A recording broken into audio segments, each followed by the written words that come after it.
Hi, this is the first in a series of DB2 pureScale technology demonstrations being produced by Triton Consulting. In this particular example, we're going to be looking at primary clustering facility failure. We'll start off by talking a little bit about the platform that we're going to work with, give you a brief introduction to Technology Explorer, which is included as part of the Nano cluster, and we'll be using for driving workload and monitoring how things are going.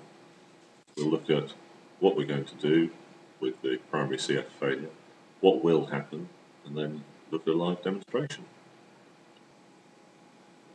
We're going to be using the IBM pureScale Nano cluster. This is a small demonstration footprint, not production ready, used to demonstrate the technology in use in pureScale.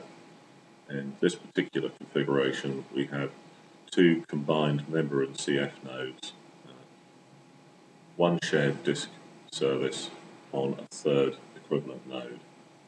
Each node is based on a dual-core 1 GHz Atom processor, similar to what you'd find in a netbook.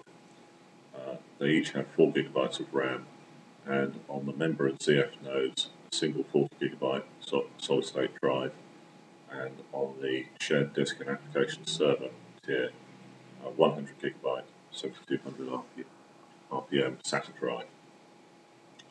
The architecture is important in that one of the limitations of this platform is there's no InfiniBand interconnect between the CFs and the members. This is a little bit of a restriction in terms of the performance of the overall solution. The Technology Explorer is included as part of the pureScale Nano cluster solution and is provided as a means of monitoring the environment. As we'll see, it shows the status of the CFs as well as the transaction rate running through the cluster.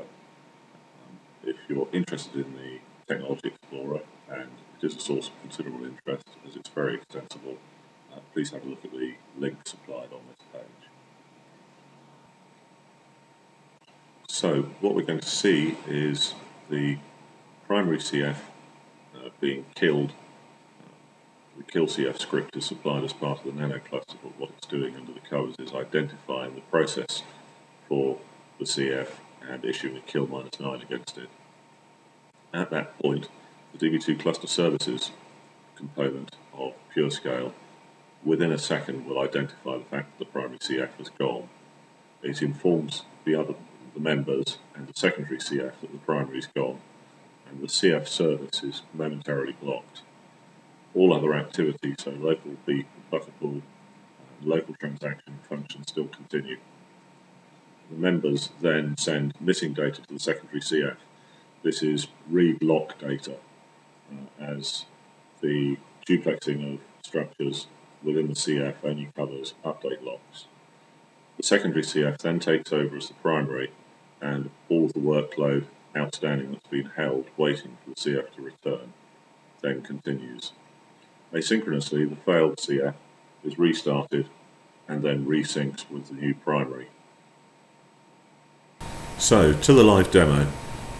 We'll just start off by showing you exactly what's going on in this Technology Explorer monitoring view for pureScale. What we're seeing here is the current transaction rates running through the cluster. It's typically at the moment running at about 4,800 to 5,500 transactions per second. We can also see the individual hosts involved in the cluster, node 103 hosting member 1 and the primary CF, with node 102 hosting member 0 and the peer or secondary CF. So let's kill a primary CF. We're on node 103, kill CF. Okay. So the kills come through and we can see the workload being quiesced and we can also see an update here. Primary CF is now restarting. Secondary CF has taken over as the primary and the workload has now resumed again. Just pause that so that we can talk about this in a little bit more detail. So what I want to just briefly do, node 102 is taken over as the primary.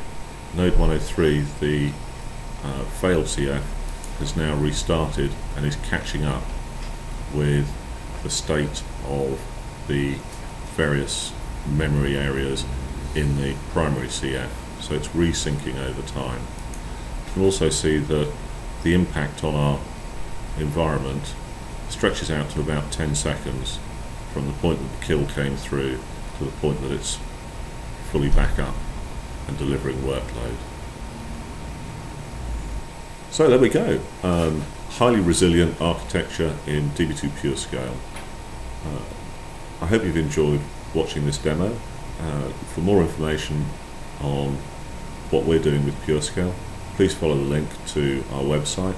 There's some excellent webinars which have been produced in conjunction with the IBM Toronto labs. Key individuals from the development life cycle and architecture life cycle of pureScale have taken part in that exercise, and there's a lot of very good information there. Or just get in touch with us. Thanks very much for watching. See you next time.